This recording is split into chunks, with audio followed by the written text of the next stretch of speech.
مجھے ایک واقعہ یاد آ رہا ہے. علامہ یافعی رحمت اللہ تعالی علیہ نے روض الریاحین کے اندر یہ واقعہ نقل فرمایا ہے.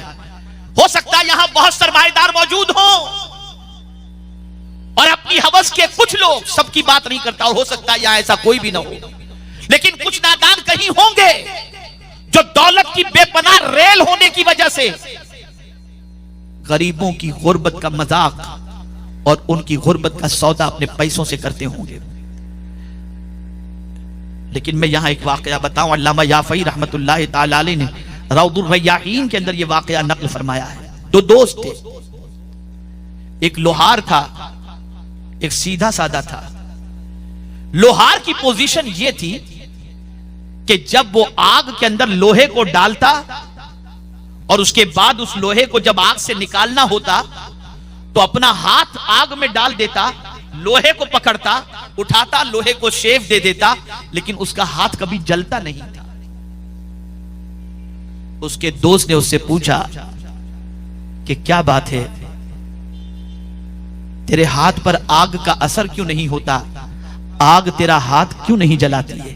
کہا جانے دو یار، یہ ایک بہت عجیب واقعہ ہے، کیا میں تمہیں بتاؤں؟ کہا نہیں، تجھے بتانا پڑے گا، اگر تم میرا دوست ہے تو مجھے واقعہ بتا. غور سے سنیں.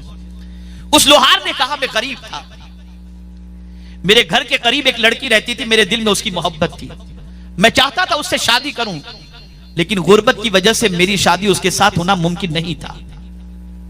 میرے دل میں یہ خیال آیا کہ آج غربت کی وجہ سے میں اسے پا نہیں سکا ہوں، میں محنت کروں گا اور دولت کماؤں گا. خیر اس لڑکی کی شادی بھی ہو گئی، اس کے گھر بچے بھی ہو گئے.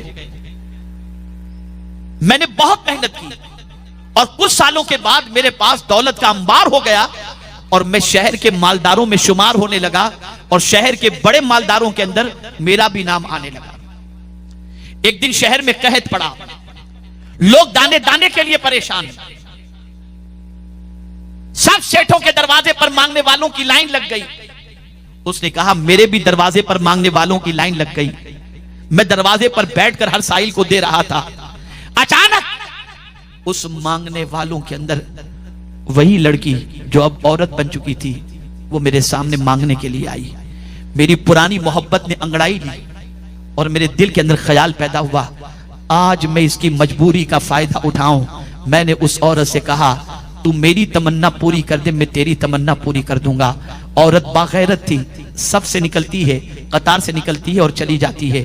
کچھ دیر کے بعد پھر وہ آتی ہے، قطار میں اس کا نمبر آتا ہے. جب اس کی باری آتی ہے تو میں اس سے پھر یہی کہتا ہوں تم میری خواہش پوری کر دے، میں تیری خواہش پوری کر دوں گا. پھر وہ نکل جاتی ہے.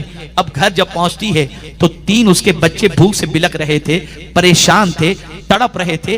ماں کی ممتا تڑپ اٹھی اور بچوں کی بھوک اس سے دیکھی نہیں گئی، لیکن پھر بھی ایمان پختہ تھا، نظریہ پختہ تھا، عقیدہ پختہ تھا، رسول اعظم کی محبت پختہ تھی، اللہ کا خوف اس کے دل میں تھا. پھر بھی وہ آئی اور قطار میں تیسری بار جب کھڑی ہوئی، اس کا جب نمبر آیا تو میں نے تیسری مرتبہ بھی اس سے یہی کہا تم میری خواہش پوری کر دے، میں تیری خواہش پوری کر دوں گا. اتنے میں وہ عورت کہتی ہے سن لے اے نوجوان، کان کھول کر سن لے، میرا ایک ایک بچہ بھوک سے بلک بلک کر مر جائے میں اسے تو گوارا کر سکتی ہوں، لیکن میرے دامن پر زنا کا دھبا لگ جائے میں اسے برداشت نہیں کر سکتی. یہ کہتے ہوئے وہ عورت وہاں سے چلی گئی. وہ شخص کہتا ہے اس عورت کے جملے نے میری زندگی بدل دی اور ایک خیال میرے ذہن میں آیا.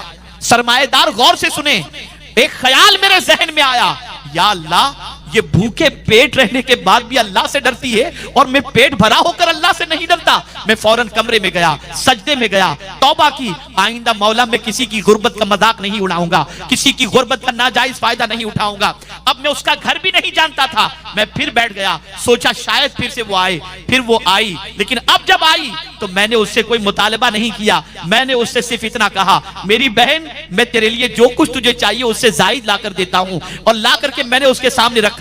تو وہ عورت کہتی ہے بتا تیرا ارادہ کچھ اور تو نہیں ہے؟ کہا نہیں، یہ صرف اللہ کو خوش کرنے کے لیے دے رہا ہوں اور تجھ سے معافی مانگ رہا ہوں. اس عورت نے وہ تھال کھانے پینے کی چیزوں کا لیا اور ایک سائیڈ میں رکھی، سجدے میں گئی اور اللہ کی بارگاہ میں دعا کی اے اللہ اس بندے نے میرے بچوں کے پیٹ کی آگ کو بجھانے کا انتظام کیا ہے، تو اس کو دنیا اور آخرت کی عذاب سے بچا لینا.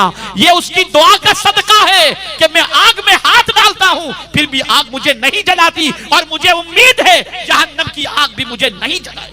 نعرہ تکبیر, نعرہ رسالت, داعیے کبیر. ظالم ہے وہ شخص جو کسی غریب کی آبرو سے کھیلتے ہیں. ظالم ہے وہ شخص جو کام والیوں پر نظر رکھتے ہیں اور بد کرداری کرتے ہیں. کیا جواب دو گے؟ کیا اللہ نے دولت اسی لیے دی ہے کہ تم عیاشیاں کرو؟ کیا اللہ نے دولت اسی لیے دی ہے کہ کسی کی آبرو سے کھیلو؟ کیا اللہ نے دولت اسی لیے دی ہے کہ تم اس کی دولت کا مس یوز کرو؟ یاد رکھو, وہ دینا جانتا ہے تو لینا بھی جانتا ہے.